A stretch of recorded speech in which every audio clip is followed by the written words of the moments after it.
Digat sabi ko nga sa inyo ay magluluto ako ng humba. Hindi laang talaga natuloy kahapon at ayaw nga ni mama. Kaya naman ngayong araw ay wala na talagang makakapigil sa pagluluto ko nitong humba. Ito nga yung mga tinira namin ni mama doon nga sa ulo ng baboy. Ito nga yung may parting leeg kaya naman tignan nyo napakakapal ng taba, nakakatakot. Inuna ko nga ang paggagayat nitong karne dahil nga medyo mahirap nga ang paggagayat nito dahil nga sobrang pupurol ng mga kutsilyo namin dito sa bahay. Muntikan pa nga na yung ngipin ko na nga ang gamitin ko dito dahil parang mas matalas pa yung aking ngipin.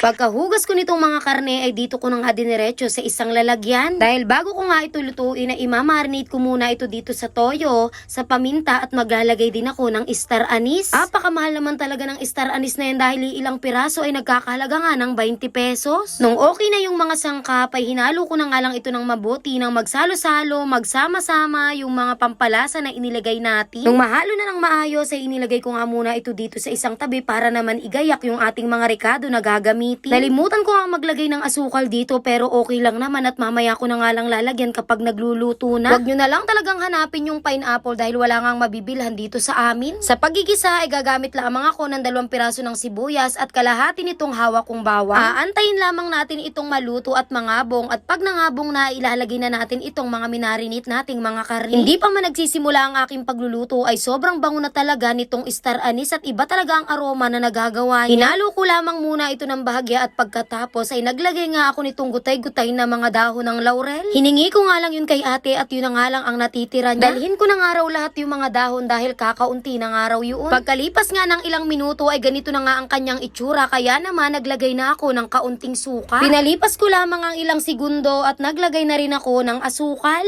Pati itong natirang mga rekado doon sa aking pinangmarinate ay inilagay ko na nga rin. Sprite nga ang gusto kong ilagay dito pero wala nga available dito sa malapit na tindahan. Kako ay pwede din naman siguro itong Mountain Dew kaya ito na nga lang ang aking binili. Sabi ko nga ay pwede na din naman siguro yun at bahala na nga kung ano ang magiging lasa niya. Hinayaan ko nga lang muna ito ditong kumulo at para naman mas kumapit yung mga pampalasa na inilagay ko kanina. Bukas ko ng takip ay ganito na nga yung kanyang itsura at sobrang lapot na nga nung kanyang sabaw. Hindi ko nga talaga alam na naka-slow mo pala ito at perfect nga at nagmukha nga siyang masarap. Yung pag-alog pa nga lang nung taba dito ay parang may gusto na ngang sabihin.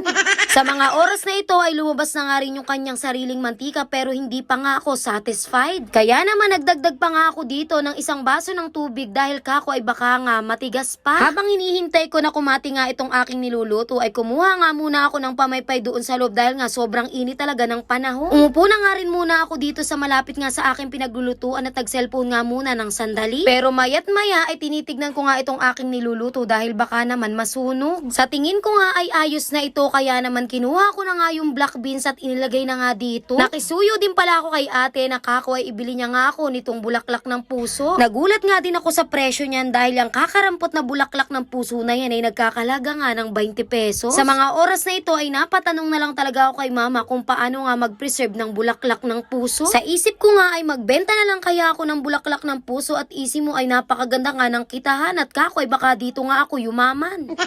Luto na nga pala itong humba natin mga mare at pwede na nga tayong kumain. Nakakatakot lang talaga itong niluto kong humba dahil parang may sinasabi talaga. Yung unang kagat mo pa nga lang dito ay dadalin ka na talaga sa langit. Kaya naman habang medyo bata pa ay kainin mo na kung anong gusto mong kainin dahil pag matanda na ay bawal ka na nga kumain ng ganito. Habang mainit-init pa nga itong aking niluto ay sumandok na nga ako ng kanin para nga matikman ko itong aking niluto. Inaya ko na nga rin kumain itong aking kapatid para naman may kasabay ako sa pagkain. Tignan nyo nga tong kapatid ko yung taba ginawang tinapay.